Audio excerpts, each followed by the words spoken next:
Just baseball show for Thursday, June 20th. There was a change to the ABS system in the minor leagues. Could we see robo-umps in Major League Baseball? I'm going to explain what I watch with my own two eyes every freaking night, and you decide whether it's welcome or not. We are going to check in on the awards races, and Peter has some thoughts on the Texas Rangers. All that coming up. But, Peter, we are brought to you by whom? BetMGM, the king of sportsbooks. All you got to do, folks, we're going to go down into the episode description and we're going to click on the link. Use code JustBaseball when you download BetMGM. Why? First bet offer up to $1,500 back in bonus bets. Let's say you like a bet and you want it to get paid back in bonus if it loses. If you're new to BetMGM, use code JustBaseball. If it does lose, you'll get it all of that back in bonus up to $1,500. And if it wins, nothing happens. It's a no-brainer. Go take advantage on the king of sportsbooks. But remember, gambling problem, call or text 1-800-GAMBLER. Must be 21 or older. Terms and conditions apply. That's who we're brought to you by, Jack. That is who we're brought to. Who we're brought to you by. That is who we're brought to you by. Correct. We are going to get into all that, but before that, obviously the terrible news that came on Tuesday that Willie Mays passed at the age of 93. It turned into around the baseball world, and we were in the fifth or sixth inning in Indy at that point, so the West Coast games had yet to really start. I heard the clip of Dave Fleming, who is on radio for the Giants, tearing up, talking about that as soon as the news came down, and John Miller's beautiful tribute to him. And we're going to get, I think, an even stronger tribute today when the Giants and the Cardinals play at Rickwood Field in Birmingham. And that will be a celebration of Willie Mays. But just want to applaud Willie Mays, the human being. 93 is a heck of a life. Oh, yeah. And it was... I think there were a lot of people that were echoing similar sentiments, and that was the baseball fans that got to watch him play. So the older generation of baseball fans were all echoing the same thing. He was one of the three, if not the greatest player that they ever watched. And I get to sit next to my broadcast partner, Howard Kellman, who's been doing this for 48 seasons. And he grew up with Mickey Mantle as his favorite player. And we talk about Mickey all the time. And he said Willie Mays was a greater player than Mickey Mantle. And I know there are so many people that hold Mickey in such a high regard, but that tells you that Willie Mays, it was almost indisputable in his mind. It's Willie had the edge, offensively, probably Mantle, but defense, speed, all the intangibles. He was an insanely smart baseball player. Willie Mays, from a lot of people that I take their word as law, was the greatest player that they ever saw play. Did you happen to watch the video of Vin Scully and Willie Mays chatting? I think that was Vin's final year in the Dodger booth. I didn't see that video, no. So Vin, pretty much, he had the chance to chat with Willie, and he said, "You are the greatest player that I've ever seen play this game." And, those words matter. He led the National League in WAR, Willie Mays. I think 8 times. I'll count right now. Well, 1, 2, 3, 4, 5, 6, 7. 7 times. He's 5th all time in WAR behind Ruth, Bonds, Walter Johnson, and Cy Young. Yeah, in terms of Fangraphs WAR, so F-WAR, the stat that we use more often than Baseball Reference WAR, he's number 3 all time, just behind Babe Ruth and Barry Bonds. And Addison, who runs our Twitter at Yankees World, put out the tweet and said this is the best player, post-integration, and non-steroid user of all time.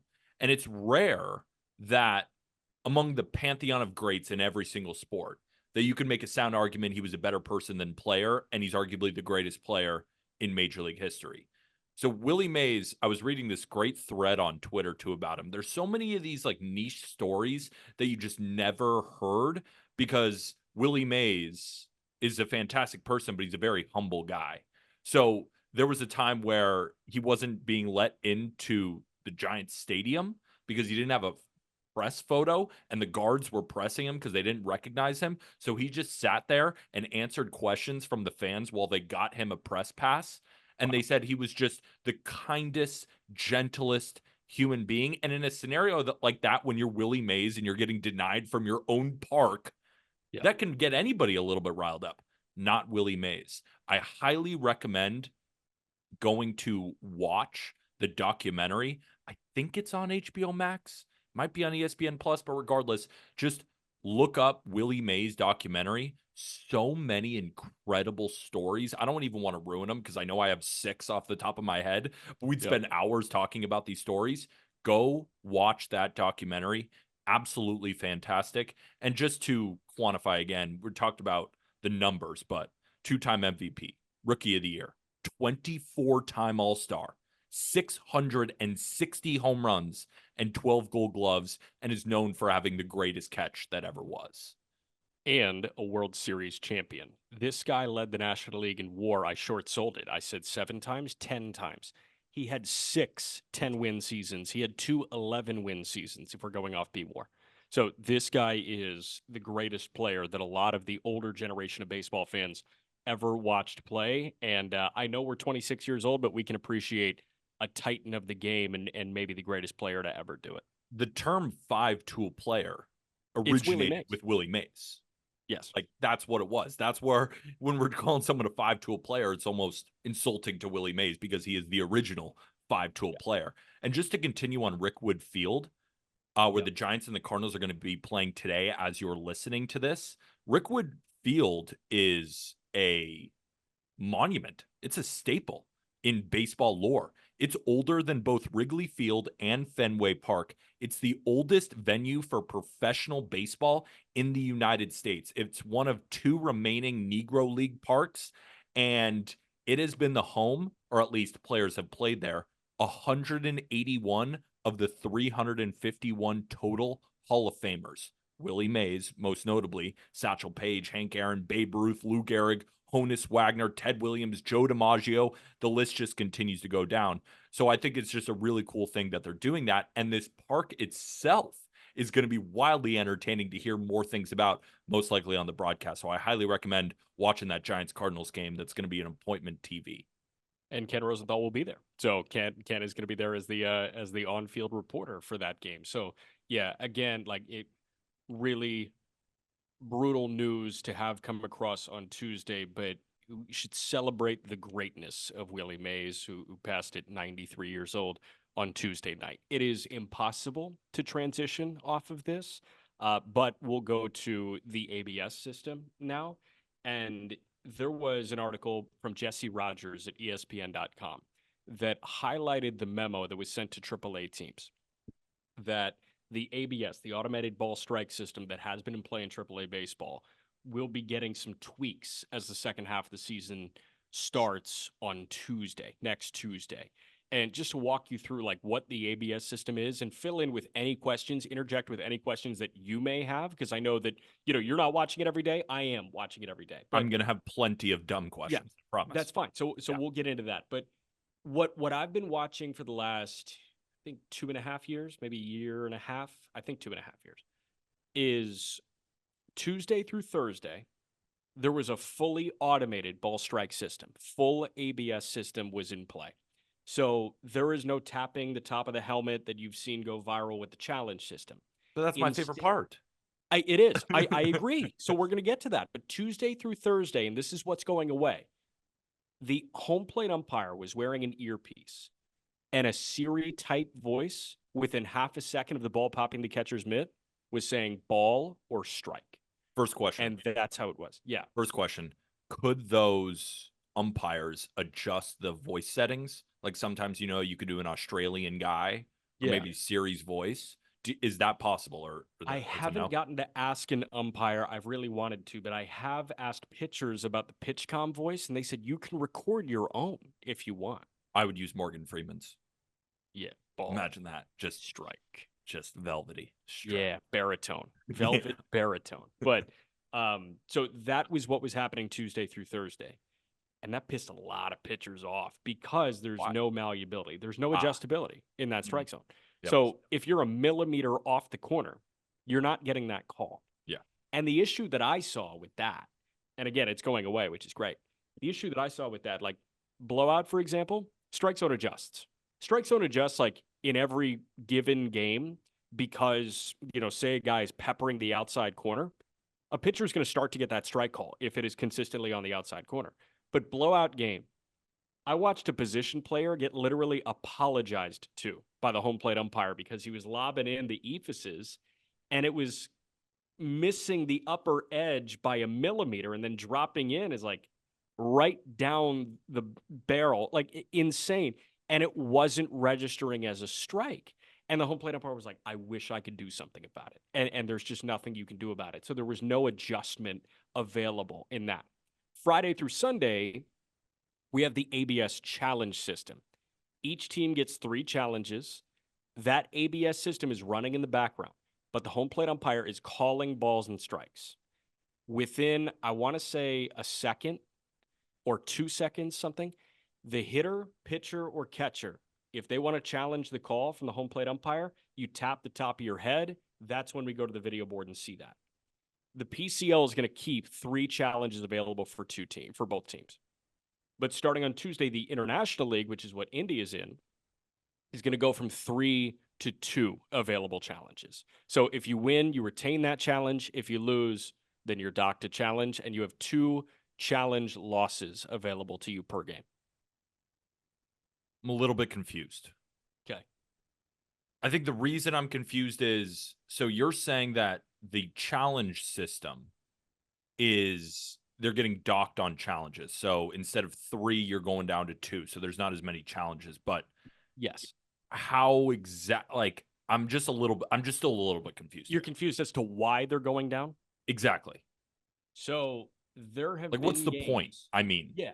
So there have been games that have been way too challenge happy. That like 0-0 pitch, second inning, nobody on. Hitter's ego gets in the way, thinks that a called strike is a ball, so they challenge. Okay, now that makes sense.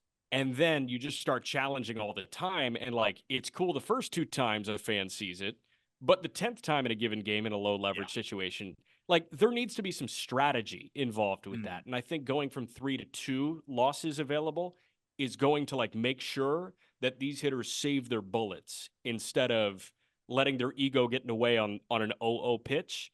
And like the challenges are going to be used for, you got 2 men on, 2 men out, and strike 3 is overturned to be ball 3.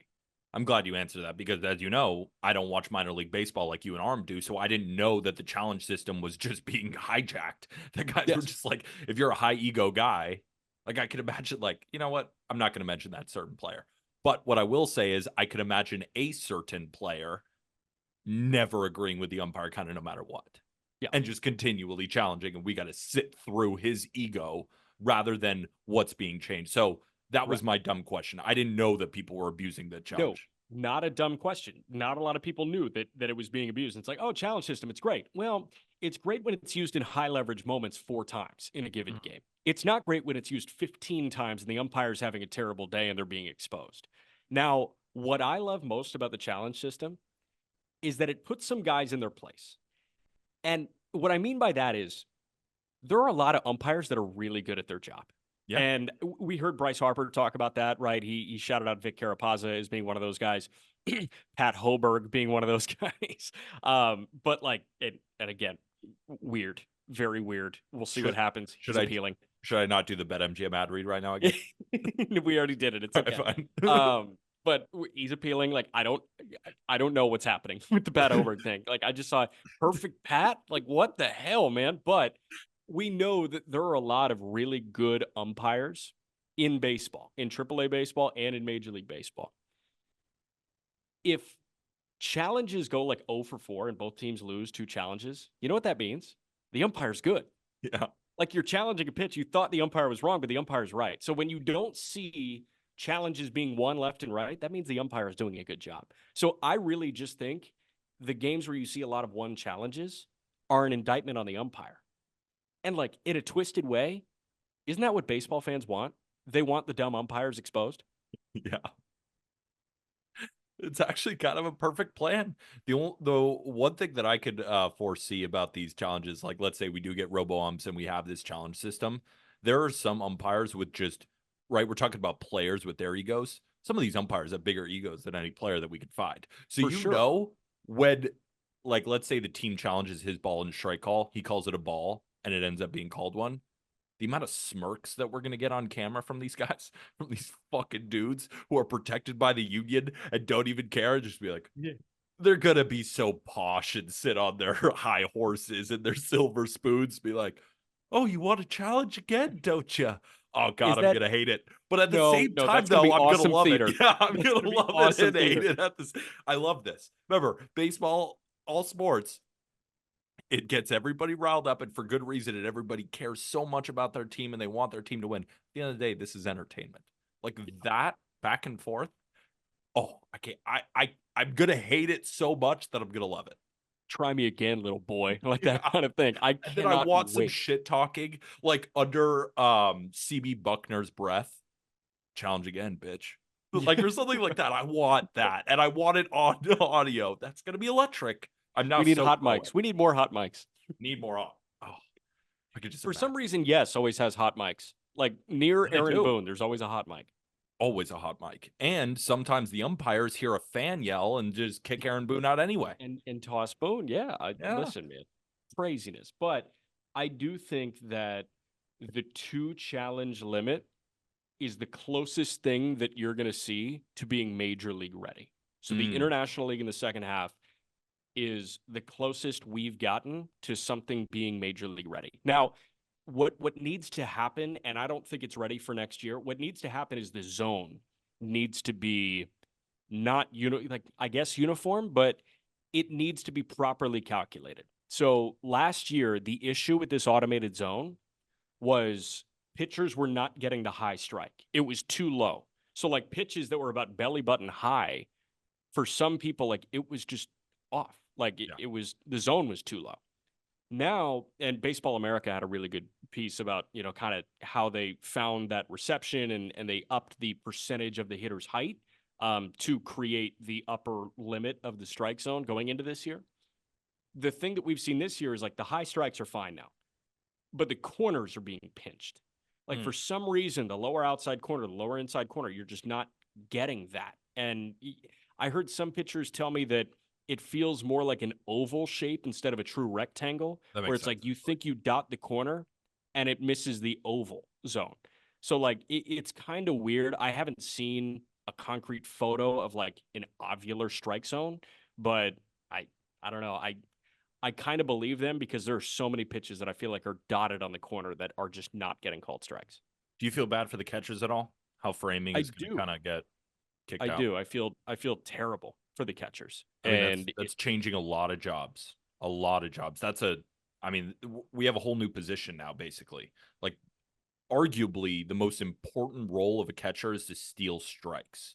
I've heard this from people in front offices saying that catching a strike that was supposed to be a ball, three of them, is as good as an RBI, is as good as driving a runner in. Like that's why you see all of these catchers on teams. One of these catchers might be on your favorite team, and you always bitch about how he can't hit and hasn't hit a home run in years, but he keeps getting steal strikes. employed. Why? Because he steals strikes. Like that is right now, arguably the most important part of being a catcher, and that Yeah. is being taken out of the game almost entirely, right? Well, so by full ABS, it's taken out of the game entirely. But even with And this, right? If this exact system were to be put in Major League Baseball, maybe not entirely, but 95% of it. yeah, but I think that the limited challenges will kind of help that. I do think like 80%. I think the catching position is going to trend a lot more towards the Salvador Perez's and even like the young Will Smiths. Like I think Gary Sanchez with the Yankees has a job in Major League Baseball with this in play. And so much of the Yankee complaint with Gary Sanchez was he cannot catch to save his life, right?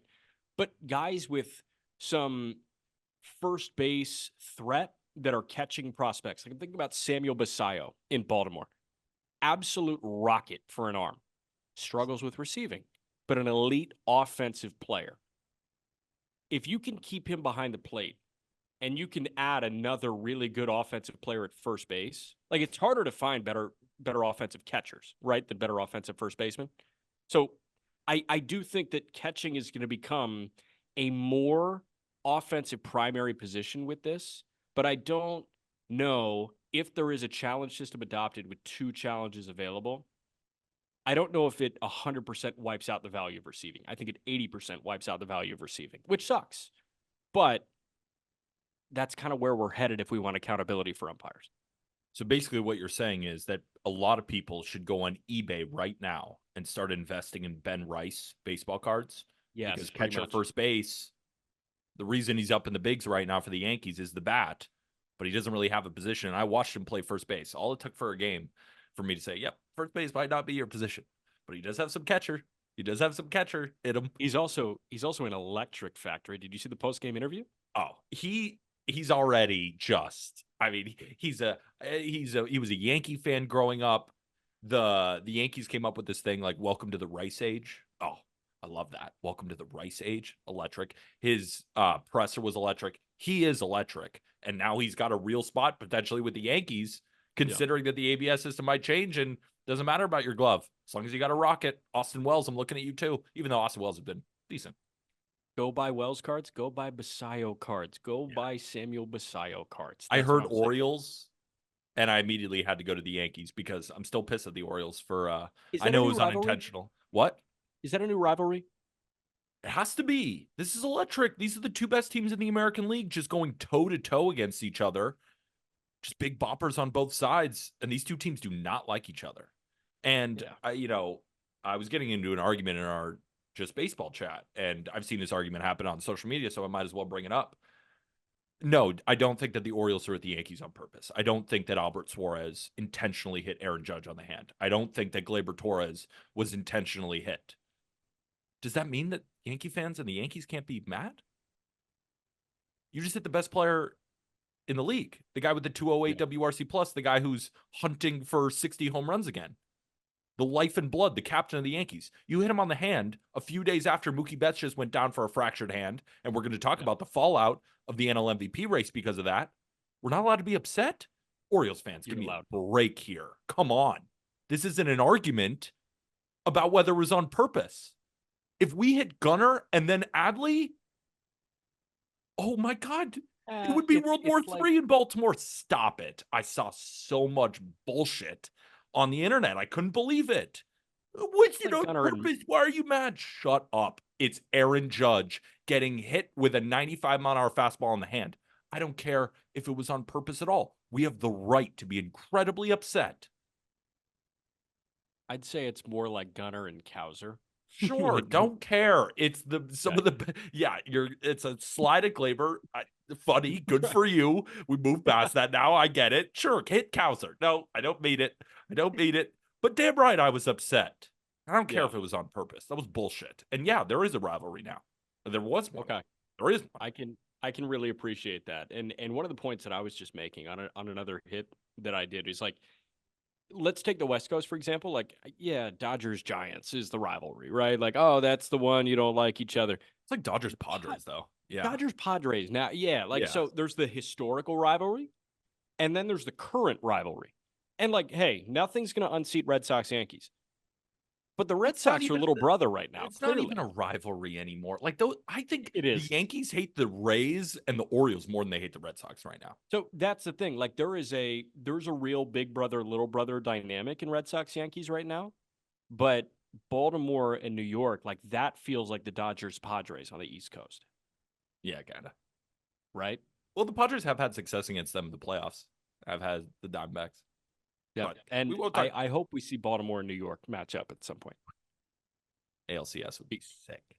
Would be awesome. Would be awesome. Let's jump into your thoughts on the Texas Rangers, Mr. Apple. What's going on in your mind? Are we going to do the Cubs thing again where like I posed the question a week after you posed the question? Like, are we sure the Cubs are good? Are you going to pose the same question here?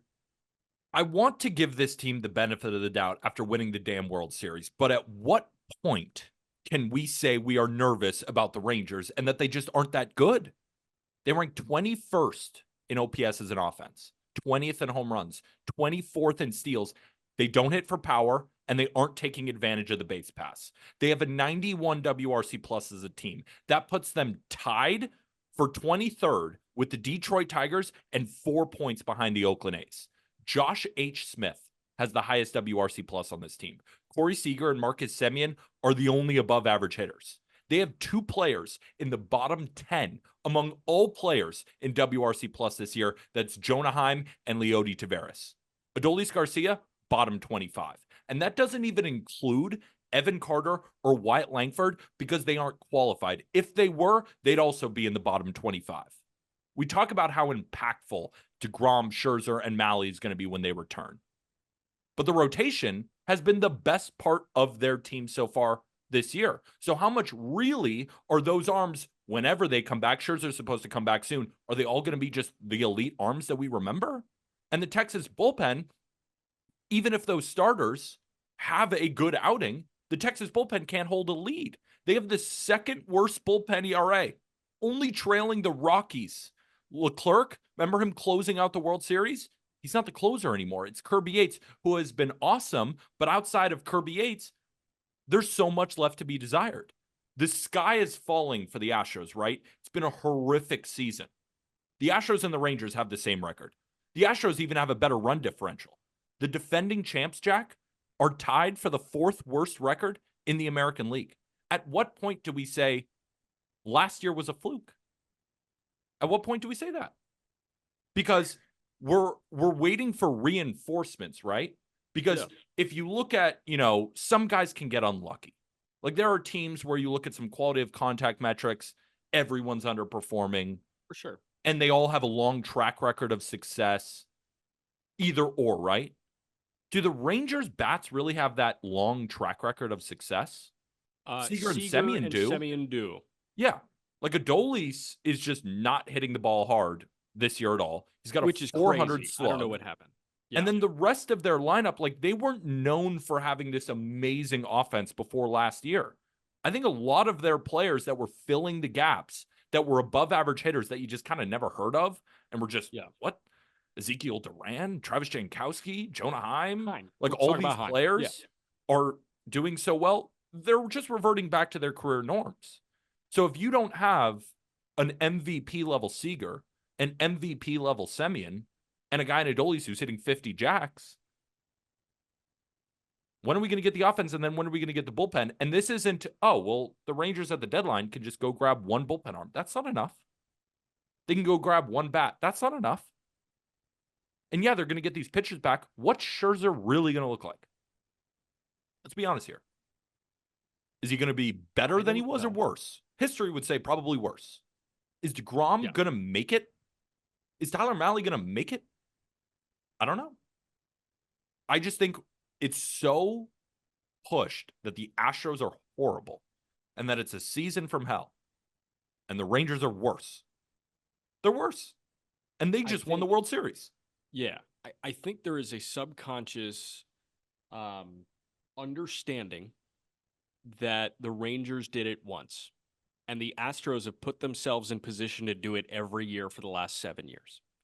So I think that's why the Astro conversation is louder than the Ranger conversation, because we hold Houston, and I know that Texas is the reigning World Series champion, but we hold Houston to a higher standard than we hold Texas. Absolutely. I know that. And I think every baseball fan is willing to say that. Now, it's very easy to go to, the reigning World Series champ is underperforming. Okay, reigning World Series champ, I get that. I totally get that. But you give me the roster and you show me the better team on paper, I'm always siding with a fully healthy Houston Astros team. Do I think Josh Young's absence has really hurt? Yeah, I do. I actually don't. Think that, you know why I don't think it's hurt? His replacement is the best player on their team. I understand, but I think if you could utility the shit out of Josh H. Smith, I think you add a very valuable bat in Josh Young and you have some safety in an everyday third baseman. But I don't think that's fair because Josh H. Smith, he's getting everyday reps now. So he's getting more comfortable, right? Yeah. We've seen that with players that if they know their position at third base, right? I know Josh plays a couple other positions, but he's the third baseman now with Josh Young being out. Yeah. And that is a level of comfortability for a player. So if Josh H. Smith was doing his normal job, a normal Josh H. Smith is barely playing. Yeah. Correct? Maybe he never achieves this. So even if Josh Young had been in the lineup, does Josh Young have a 140 WRC plus at this point? Probably not, which is not a bad thing. 140 WRC plus is awesome. And that's what Josh is doing. That's the point here. Yeah. Their best player in terms of WRC plus is a guy that is a fill-in for an injury. It can't happen. Just can't happen. So I agree with you. Offensively, they parlayed career years from Leody Taveras, Jonah Heim, and pick a third. Adolis. Sure. And Adolis was one of the better hitters in all of Major You League could Baseball you last could year. keep going with that list that you just started. Yeah, Like you could career go with years kind of last year. everyone except Semien and Seager. Yeah. Well, and Seager, man, like Seager, it was still a career year Seager, like for Corey Seager. he would have won the MVP if there wasn't that freaking horseman alien guy who pitches and hits. I know. And Seager still missed about 40 games. Yeah. But what I will say about this offense is I was really expecting Wyatt Langford to be better than he is. Hit his I was first over the fence home run on Tuesday. I What? know. And This is and Wyatt Evan Langford. Carter has been out for I want to say two and a half weeks now with lower back tightness. I was expecting him to be better than he was. I was And expecting maybe that's Evan not Carter. fair. I was expecting Evan Carter to be so good. I know you remember the top you were 100? saying Carter over Langford because Carter had done it at the major league level. Like, am I wrong right now? I don't know. They both suck. What I will say is it is a league-wide thing. Like Jackson Chorio has underperformed. You know, like the only guys that are not underperforming rookie-wise are on the hill right now. Like it has been a down year for rookie hitters, and we're going to get into that a little bit later on in the episode. But it has been a legitimate down year for rookie hitters. So maybe we set the bar too high for Wyatt Langford, but frankly, like he set it as high as we possibly could. Like that was his doing. He was way too good in college and in the minor league. So like Wyatt Langford, be worse if you want these expectations to be a little bit lower. But man, like I'm a little, not a little, I'm a lot of surprised at the lack of slug from Langford, from a healthy Carter, from Leody, from Heim. Heim has been bad again. Leody, like slugging 316, amigo. Like what's going on And here? Adolis, he has 13 home runs, but he's slugging 407. That's not Yeah. Adolis Garcia. Adolis Garcia has to be 500 slug minimum. I know. And listen, Nathaniel Lowe has 2 homers and 8 plate appearances. Who are you afraid of in this lineup outside of Seaman and Semien and Seager? Jesus Christ. Marcus Semien has a 111 WRC plus and Corey Seager's at 122. Like, it's not like they're setting the world on fire either. Marcus Semien, though, leads all of Major League Baseball in outs above average. Dude's a demon on defense. No, man, I do think that the problems have come from offensive dip and no healthy starting pitching. And we knew that there was going to be no healthy starting pitching coming into this year. And you mentioned the bullpen. Like, we thought the bullpen was spotty when they won the freaking World Series. It's like, oh, Leclerc could be their closer. He could close out the World Series, but he shouldn't be the closer in 2024. And guess what? He's the closer in 2024. Like, they have 100-year-old David Robertson in the 8th. I know. He's their guy. I'm not even making fun of him. Like, he's legitimately their second best reliever. Is he going to continue to throw cutters right on the edge? He's actually been kind of good. I like David Robertson. So that's not really making fun of him. I'm just saying that they have a bullpen right now of Kirby Yates, who has shown to be unbelievable in spurts, but just doesn't have a long track record of being healthy. David Robertson is on the older end, and Jose Leclerc just hasn't been good. And then the rest of them, like they're 29th in bullpen ERA. That's with Jose Urania's 3.62 ERA. Yeah. Like he's helping them out in that facet, and he isn't really a reliever. He's more of a spot starter, and like in spots he can relieve. Like there's nobody who you really can rely on. And then Kirby Yates comes in and saves situations. And even so, like they're blowing leads to the Mets. They're blowing leads to everybody. So even when they do hit that day and they do get a good start, they blow it. This team is just not that good. Very similar to the Cubs. Very similar to the same rant I made about the Rays. They're just not that good. Now, you can't eliminate the Cubs from the postseason conversation because nobody's eliminated in the National League except for Colorado and Miami from the postseason conversation. But in the American League, are the Rangers out? How can you say that they're in? Yeah. I mean, how can you? The Yankees are better. The Orioles are better. The Guardians. Hold on. No, I know. Yeah. The Yankees are better. The Orioles are better. The Guardians are better. The Royals are better. The Twins are better. And the Mariners are better. That's 6. And that's not even including the Red Sox, who are playing way better baseball. The Astros are now in front of the Rangers. Like the Rangers have a worse offense than the A's, which is crazy to think. Like they're in the bottom 10 and like well within the bottom 10. Yeah. So the only way that I think you could convince yourself that the Rangers could be in at year's end is if you feel like Max Scherzer is going to come back and throw at a low threes, high twos, which and is asking a DeGrom or lot. Malley is going to give you 8 starts apiece. At what? And then I let's hope don't the know. bullpen doesn't blow that. DeGrom, like in no world, if he makes 6 starts, it's not going to be a 4. Like I can promise you that it's going to be No, a mid twos. no, he might not give up a run, but the Yeah. thing is, he can't throw all 9 innings. Well, and it's only 6 starts that we're talking about. You need DeGrom for 8 turns. I don't know if they're going to get DeGrom for 8 turns. I know I just trashed the Rangers, but damn, I miss DeGrom so much. I miss Scherzer too, man. Yeah, I miss DeGrom. I understand. Because we never get to see him, but he's the best. I know. We're going to get into the award races here in a moment. But before that, I want to tell you about our friends at Game Time. New friend of the show is Game Time, and we've all found ourselves in a situation somewhat similar to this. There is an awesome pitching matchup. Jacob deGrom makes his return to the hill on August 20th, 2024, and you live in the Arlington area, and it's like, I got to get to Globe Life. But the fees kick your butt, and you just cannot find the deal. Let us fix that for you. New friend of the show is Game Time. It is an authorized ticket marketplace of Major League Baseball, which makes getting tickets even faster and easier. Prices on the Game Time app actually go down the closer it gets to first pitch. Get killer last-minute deals, all-in prices, views from your seat, and their lowest price guarantee. Game Time takes the guesswork out of buying MLB tickets. Use Game Time for last-minute deals. Save up to 60% off for sports, concerts, comedy, theater, list goes on. Download the Game Time app, create an account, use code JUSTBASEBALL, all caps, one word, for $20 off your first purchase. Terms apply. Again, create an account and redeem code JUSTBASEBALL for $20 off. Download the Game Time app today. Last minute tickets, lowest price, guaranteed. All right, shall we jump into the awards races at this point? We're giving you an awards update on MVP, Cy Young, and Rookie of the Year. And I keep forgetting who it's brought to us by. Brought to us by BetMGM, people. Not a bad idea to use the code JustBaseball for one of these. I'm just saying, not a bad idea. We can save the plug again. We can save the plug again. But should we do Pat Hoberg? No. National League MVP. Let's do that. You want to do National League MVP? You want to start with National League MVP? Because I already made a bet on National League MVP. Frankly, yes, I do. A very new recent bet on the National League MVP.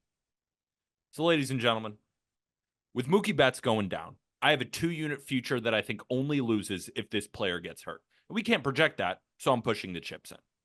Shohei Ohtani's closest competitor is Bryce Harper, who Ohtani clears in every single metric by a decent margin, even recording a higher F WAR this season as a DH. But the craziest part about Shohei Ohtani is he's underperforming his advanced metrics. His batting average right now is .316, expected .341. He has the 3rd highest xWOBA in the league, only trailing Soto and Judge, which is higher than his WOBA. And if you've been watching Dodger games, which I'm sure many of you have, you understand that it's literally impossible to get Shohei Ohtani out right now. So why is it plus 200? Well, a DH has never won it. But with Mookie going down, his competition is a first base Bryce Harper, a DH in Marcell Ozuna, and Tatis, who's seen a defensive dip, and he's clearly not the hitter that Ohtani is. Ohtani has 20 home runs already. He's going to hit 330. But I think the most underrated part about him, the steals. Remember how shiny Acuna's line looked like last year? Ohtani has 16 steals. He could legitimately be a 45-35 guy, maybe even 40-40, while hitting 330 on a Dodgers team with all the hype. For my NFL bettors out there, this is Mahomes' Super Bowl MVP. Ohtani is an all-time great, and since no DH has ever won, it's the perfect time for him to be first. He's got every narrative. MLB is fully incentivized to continue to market this insane global star. He's winning this award if he doesn't get hurt. 2 units plus 200 Shohei Ohtani MVP.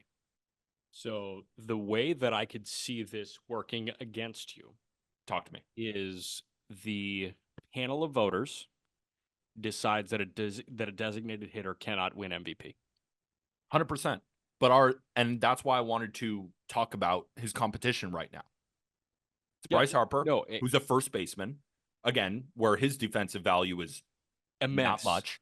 But no, I mean, the position innately, like the value is not much, but like him, in terms of defensive metrics at first base, He's been the best defensive first baseman in the game, is he not? And yet he's still a full win below Ohtani in F4. Yeah. So it's like, great. Good defense over there at first. You're going to have to hit a lot more, Harper. A lot more. Like a 150 WRC plus versus a 180. When the guy with a 180 is underperforming,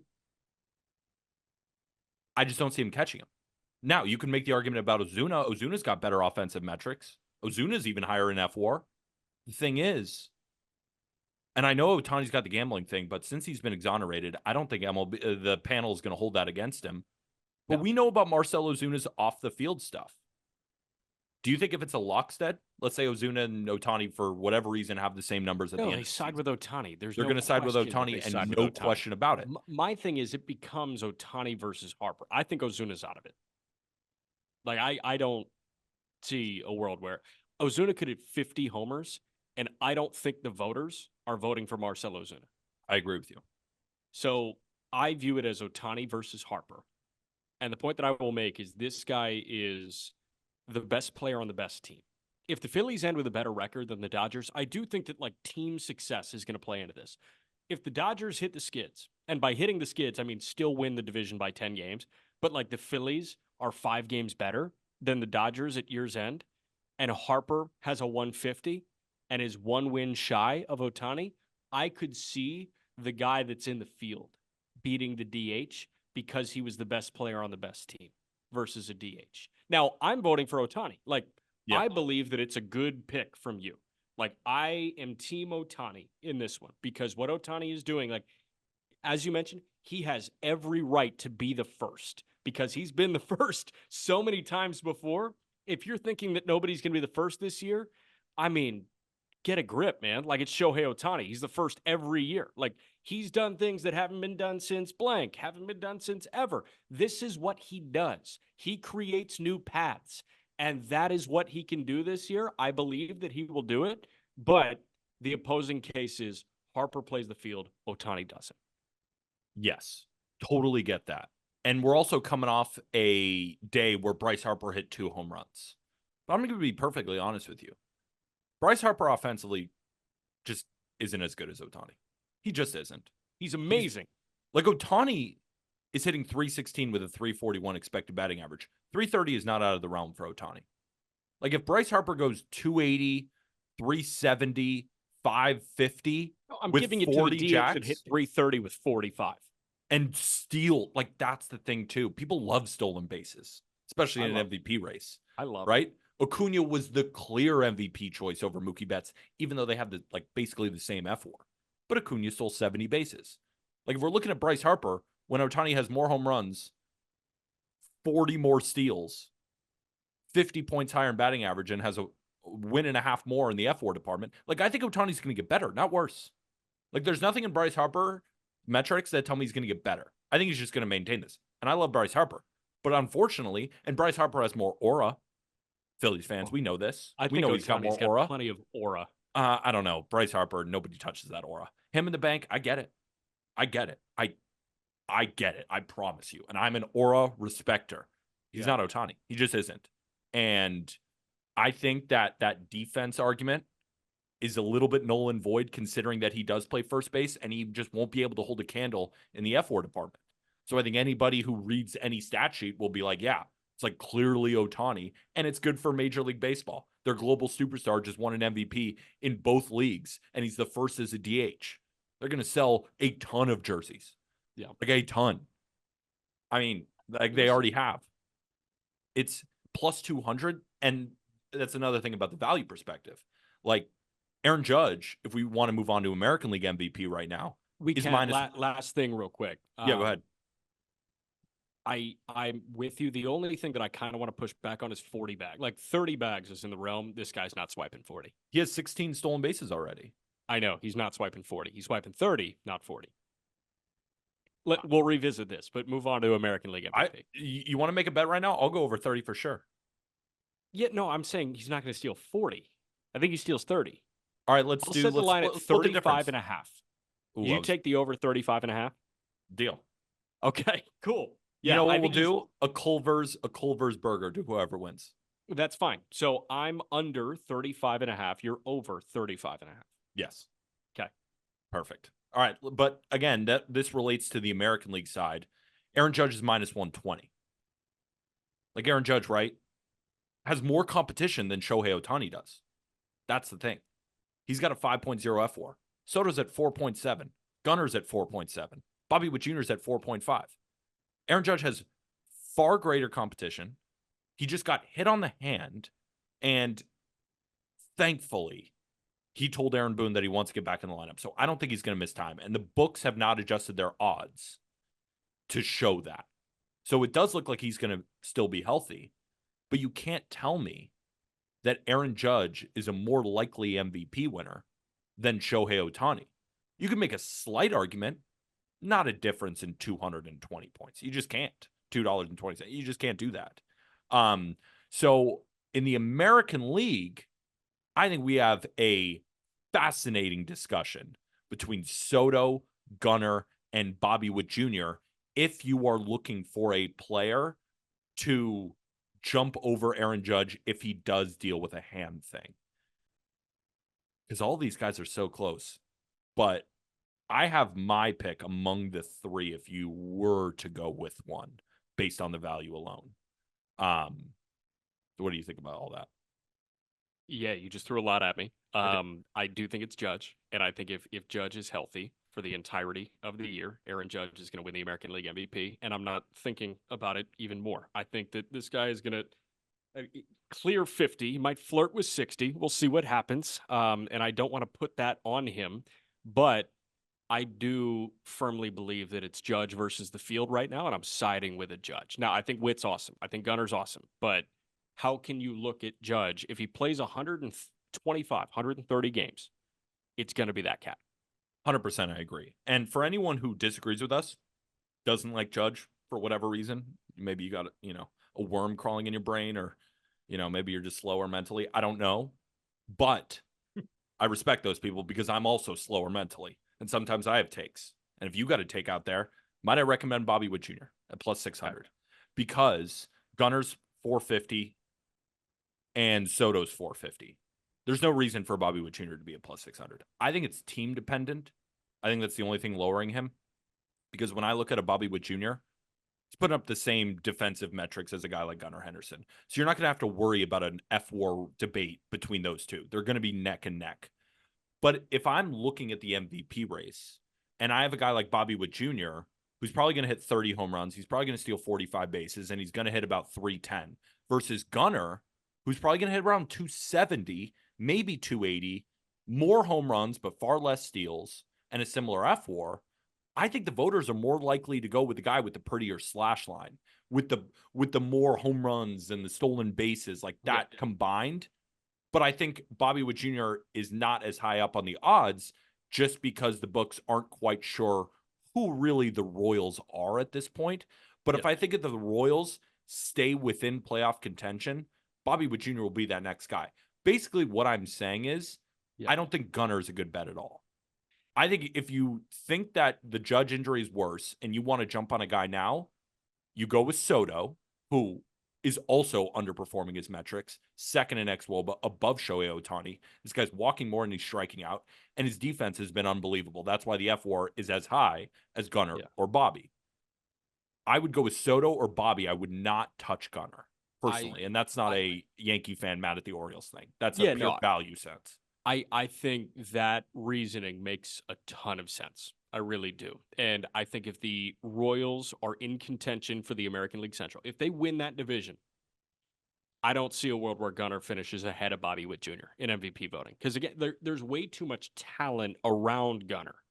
And there's not enough talent around Bobby Witt Jr. Like, we're saying, if the Royals develop another star, they could be an absolute wagon. Yeah. With Baltimore, it's like they have Gunnar and they have Adley and they have, blah, blah, blah, blah, blah. Like, you have so many guys that factor into the equation. And I think dilution is a real thing when it comes to human voters. And it's not just who has the best stats. Let's do it.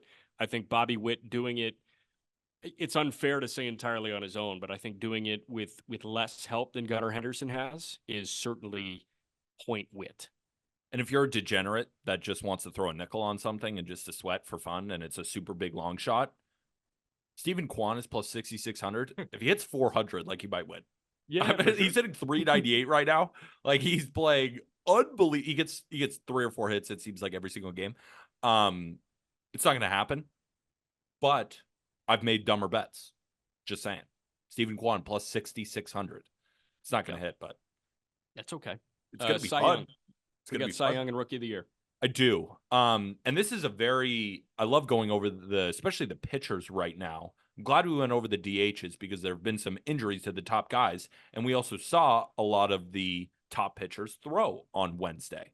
Tarek Skubal had a terrible start against the Braves. Yes, and the did. books haven't really moved off him. He went from plus 150 to plus 190, but a couple of guys got bumps, including Corbin Burns at plus 275. Now, Burns is the answer right now. Like, if you want to bet for the guy that should win, it should be Corbin Burns. But I'm going to bring another guy to the table that has the same amount of numbers as Corbin Burns, but he doesn't have the name value.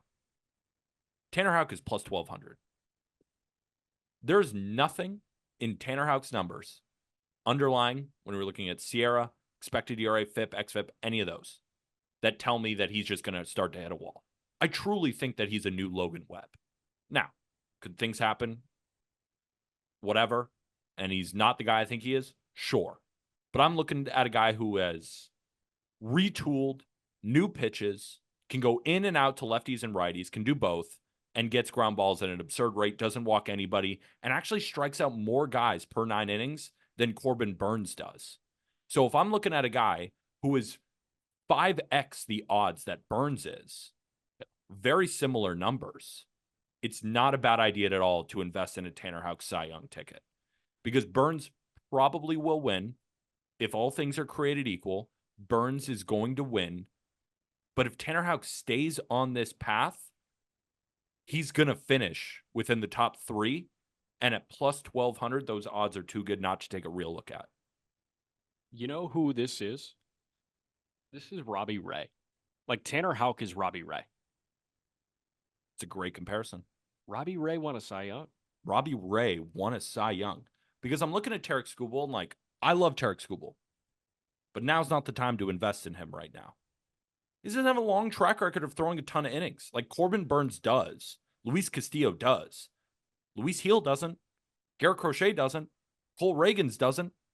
Flaherty doesn't. So if we're looking at the rest of the competition, Logan Gilbert is also a great one at 25-1 as well. But if we're looking at the guys like in the thick of it, Tanner Houck's odds are out of whack. But he's not getting any respect because the Red Sox aren't that good. I mean, they've been playing much better baseball lately, but they're not within the pantheon of great teams. And it's also a name that people expect to just start going poorly. I'm telling everybody listening right now, I don't expect it to go poorly. I expect him to just continue to get ground balls and shoving. And he could win. I think Burns is the award winner that comes out of this Baltimore season. Like, I don't think Gunnar wins the MVP. They don't have a Rookie of the Year. They might. But I think Burns is the Cy Young winner on this Orioles team. Like, I think he's the award winner. He's the one that goes home with the hardware on this Orioles team. So I think it's a 2-horse race right now. I appreciate the Houck love, and like I think we would be doing a disservice if we didn't shed some love on Houck. But I do think it's a 2-horse race, and I think that Burns should be looked at as, co-front runner with Skubal. I think the odds are a little weird. Couldn't agree with you more. So let's move over to the National League Cy Young. Ranger Suarez is your favorite, and deservedly so. The guy has been just second in ERA, second in F4 among pitchers. Quality start every single time. He's coming off a great start again against the Padres. Dude just shoves no matter what. Great start against the Orioles. Doesn't matter who he faces. He's going 6 innings, and he's maybe allowing a run. Maybe 2, if it's a really bad day for him. But how can I bet on a guy at plus 325 who's never thrown above 155 innings in his career? How can I do it? How can I trust that we're going to get 180 out of you when I know that I'm going to get it out of Tyler Glasnow, barring injury? Do you know that? I just said that and I don't even believe it. Yeah. Why'd you say that? I don't know. Disagree. I don't know. I was looking at both Zach Wheeler and Tyler Glasnow next to each other. Wheeler, that's a yes. fair argument when you're talking Wheeler, but Glasnow, it's like, Rangers throwing more innings than Wheeler, or than Glasnow. Couldn't agree with you more. I misspoke. Yes, 100%. I literally looked at Zach Wheeler and I was like, Tyler Glasnow's throwing a bunch of innings. Just complete brain fart. Yes. Glasnow was not throwing a ton of innings. Rangers not throwing a ton of innings. Shota Imanaga has not thrown a ton of innings. Rookie. Reynaldo Lopez is another just shutout start against the Tigers. Dude never allows a run. But again, I don't know how many innings he's thrown or he's going to throw. Yep. Like among all these guys, there's really not anyone that jumps out at me that I'd want to even think about making a bet on. Maybe outside of Zach Wheeler, like just the proven commodity here. He's still got an ERA at 2.8. He's coming off his worst start ever. You disagree, though? Disagree. Narrative leans Glasnow. Narrative is totally in Glasnow's favor. Yamamoto hits the shelf.